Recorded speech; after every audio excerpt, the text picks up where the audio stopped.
kita mau mendengarkan kesaksian dari Pak Yonghok ya. Pak Yonghok, Ya. boleh Pak berbagi sedikit Pak kesaksian hidupnya? Oke. Oke, silakan Pak. Terima kasih Pak Ham.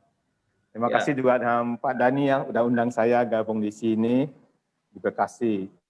Sebelumnya saya perkenalkan diri juga, saya melihat di sini banyak teman baru ya. Nama saya Yonghok. Saya di Full Gospel Mandarin Charter sebagai presiden ya.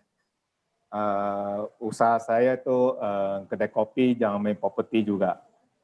Jadi sebelum saya mulai lanjutkan kesaksian saya, sesuai janji, tadi kan si Pak Dani suruh saya nyanyi.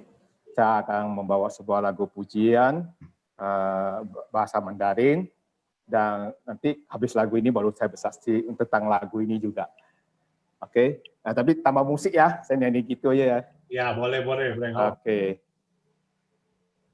不进入最森林的听众，用那些白羊儿的血，我用最真诚的一颗心来敬拜我的天主，我心敬拜你。心敬拜你，我心敬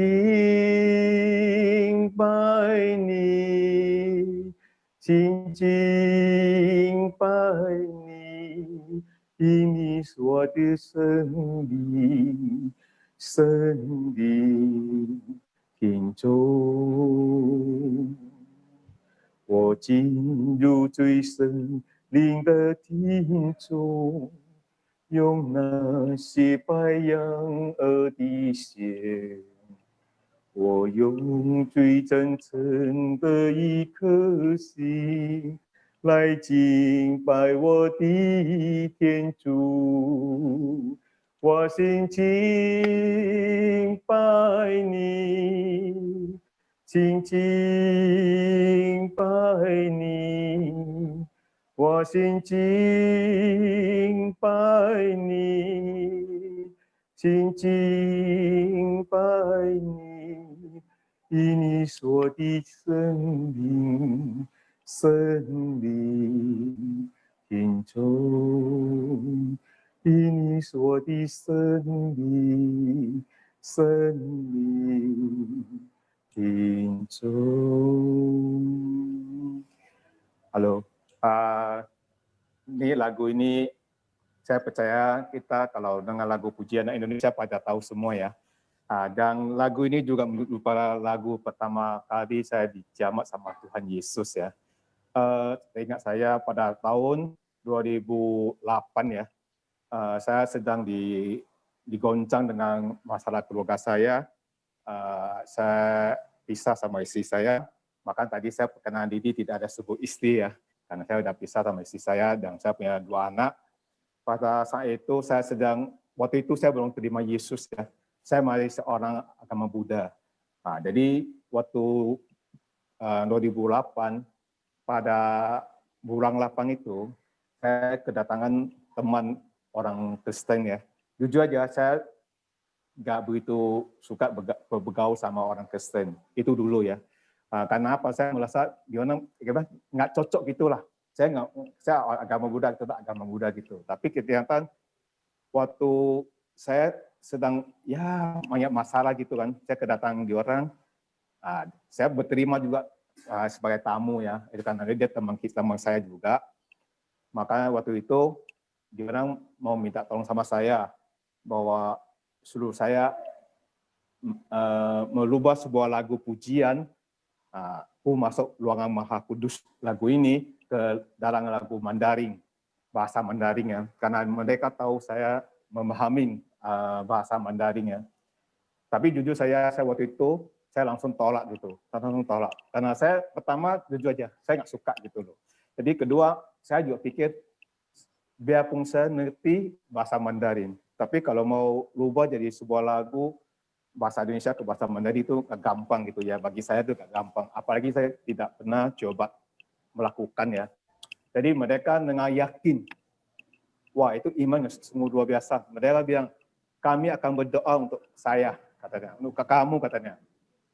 Tapi kalau setelah doa, memang kamu nggak bisa, kami tidak paksa. Kami serahkan semuanya ke dalam tangan Tuhan. Nah, jadi singkat cerita, aku nggak tahu kenapa aku terima doa mereka. Seharusnya kan aku menolak kan, udah menolak berubah bekerja sama gitu kan. Kenapa aku terima? Hanya aku terima doa mereka. Jujur aja, setelah didoa, aku baca dia punya liriknya ya. Nah, aku juga nggak tahu kenapa waktu itu mendadak saya bisa bingung tuh. Dia punya bahasa bisa saya ubah semua ke dalam bahasa Mandarin. Apalagi waktu saya baca pertama kali dalam lagunya itu ya, mainnya ada beberapa kata lah. Itu kalau mau ubah bahasa Mandarin itu agak sulit ya, karena saya jarang pakai ke bahasa itu kan. Tapi aneh, setelah setengah jam saya bisa selesai ubah lagu itu. Saya sukses mengubah lagu tersebut dan mereka kata dipakai untuk nyanyi di gereja waktu Natal katanya. Tapi waktu itu biarpun aku juga aneh. Setelah mereka pulang saya pikir terus, kok bisa ya?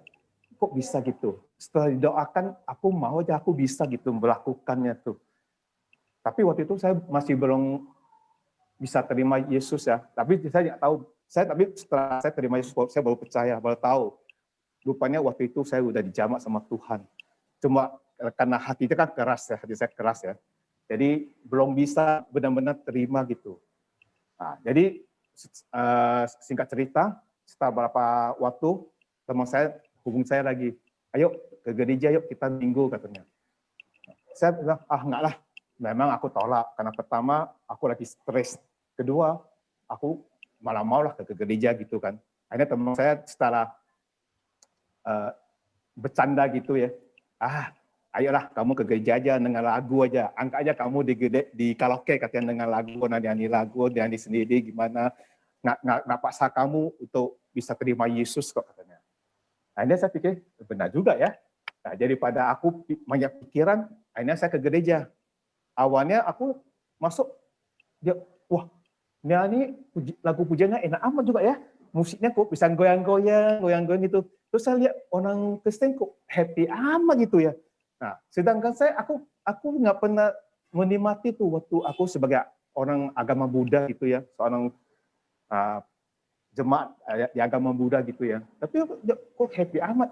Hanya singkat cerita, minggu depan diajak lagi, saya datang lagi. Nah, begitu seterusnya beberapa kali, aku jadi nggak usah diajak, datang sendiri gitu loh. Datang sendiri ke gereja.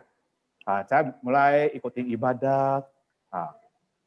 Tapi aku masih belum baca Alkitab ya, jujur aja. Waktu itu saya belum baca Alkitab, cuma aku suka nyanyi, memang saya hobi nyanyi. Jadi saya ikut nyanyi. Jadi saya merasa tuh happy sekali kalau di gereja tuh. Asal minggu saya pasti happy. Tapi kalau di rumah kayaknya mulai agak stres gitu. Tapi setelah ke gereja, saya mulailah hatinya agak tenang tuh ya, pikiran agak tenang.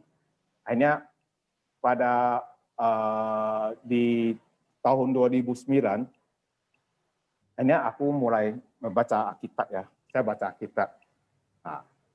Tapi baca-baca setelah saya waktu itu masih belum dibaptis ya. Baca Alkitab setelah 2010 di bulan 4 tanggal 1 saya resmi dibaptis karena saya udah yakin yang percaya Tuhan Yesus satu-satunya keselamatan bagi saya gitu. Saya bisa dipulihkan. Makanya saya sangat senang setelah saya terima Yesus, benar hidup saya tuh dirubah semua. Jadi yang tidak ada apa-apa, aku bisa mendapat sesuatu yang mantap. Selain bisa melayani di gereja, aku bisa gabung di Full Gospel, ya. Dan pekerjaan saya selalu diluluskan sama Tuhan Yesus. Ya contoh kayak ya saat ini aja pandemi. Sebenarnya aku nggak ngerti buka kedai kopi punya. Nggak pernah saya belajar buka kedai kopi, jujur aja. Saya dulu sales, akhirnya kerja di properti. Aku belajar, akhirnya aku buka sendiri kan, properti. Waktu itu aku dapat modal, aku bisa buka kedai kopi. Aku nggak tahu rencana Tuhan apa. Pokoknya Tuhan sudah apa, saya apa aja gitu, saya lakukan. Tapi niatannya benar, Tuhan punya rencana indah sekali. Kenapa? Setelah aku buka kedai kopi, nggak sampai 1 tahun, langsung pandemi, COVID kan. Nah, otomatis properti saya tuh jadi sepi. Dalam setahun cuma 21 properti aja. Bayangkan, saya pikirkan tuh, kalau saya nggak buka kedai kopi, itu kehidupan saya, ekonomi saya tuh udah goyang-goncang dah pasti. Nah, makanya sampai saat ini saya bisa bertahan, karena saya ada kedai kopi ini. Ya, nggak kaya, tapi cukuplah untuk makan dan pakai. Makanya saya selalu berucap syukur kepada Tuhan, karena kebaikannya lah, karena kemurahan hatinya, saya bisa sampai hari ini tetap setia gitu. Begitu sedikit kesaksian saya. Semoga kesaksian saya bisa memberkati kita semua di sini. Terima kasih. Selamat malam.